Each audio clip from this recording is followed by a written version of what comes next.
Hi guys, welcome back to my YouTube channel. It has officially been 1 week working as an apprentice at the new shop, and I really wanted to share with you guys what it's been like and what I've been doing and what I've been drawing and yada yada yada yada. So, reminder to like and subscribe below if you would like to follow along with my art journey, specifically right now my apprenticeship. So let's get to it. So week 1 of homework was to do 50 roses in 3 different styles. So of course I chose my own style, which is heavily based off of American traditional, and then I chose neo-traditional and black work. My first 16 roses were in my own style, like I said, and I'm going to walk you guys through a tiny bit of the history of American traditional style tattooing and the main characteristics of it.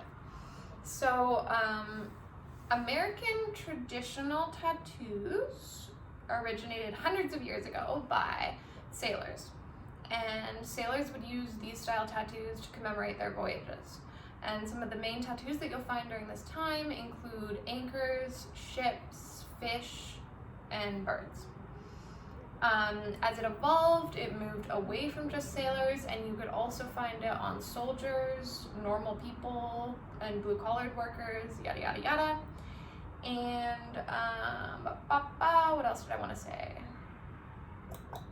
Oh yeah, the main characteristics of American traditional style tattooing are that it's very minimal, it uses bold black outlines, and it has very little details to it.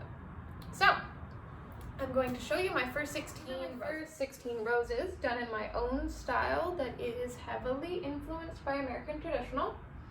And you'll see that it has a bold outline with minimal colors as well as shading. And it's pink because it's my own style. And for this one, there's nothing specific that I struggled with because this is a style that I've been working in for a little while. I tried out this new paper and I'm really stoked on it. It's cold press instead of hot press, which means it's a lot smoother than the paper I've been working with, and I really love that. The next 16 roses that I did were in neo-traditional style, and I was very nervous to do neo-traditional style because it uses it uses more color, but it's also 3-dimensional versus 2-dimensional, and I haven't done 3-dimensional drawing since university, so I was very nervous, and I actually begged my mentor not to make me do it, but she did, and I'm glad she did because I'm really stoked on the outcome and what I did. It was definitely a challenge for me, but I love challenges, and yeah, like I said, I'm really stoked on what I did. So a couple things that I learned about neo-traditional style tattooing are that neo-traditional evolved from traditional style. So traditional style tattooing came first and then neo-traditional, and it uses a lot of the same characteristics as American traditional, such as the bold outlines. It uses color, but it uses more colors because it was more evolved during this time and they had access to more colors. Something that I really love about neo-traditional is that it also uses, or it's heavily influenced by the Art Nouveau and Art Deco eras in Europe. It's a lot more fluid and natural and has elements of nature that I find really beautiful in neo-traditional tattooing. The 16 roses that I did in neo-traditional style. I just want to note that typically in neo-traditional tattooing style, you would be using a black outline. I saw this artist on Instagram who did colored outline, and I just got way too stoked and wanted to try it. So this is what I did. It took so long. Literally so long. So the final style that I tried out was black work, and I was very excited to try black work because it's very graphical, it's 2-dimensional instead of 3-dimensional, which scares me sometimes.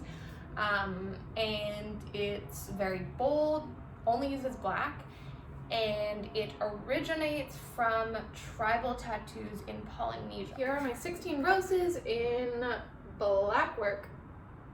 So something that I struggled with this one is one of the other tattoo artists, she told me that the white space throughout the design is supposed to be about the same amount all around. So that's something that I think I could have done better on for this one.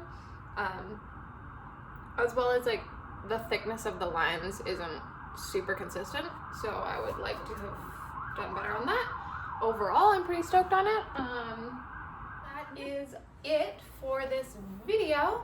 I had a lot of fun my first week. I love the shop. I love everybody working there. It's really fun. And if you guys want to see a video like the day in the life of an apprentice, comment below, and see you in my next video.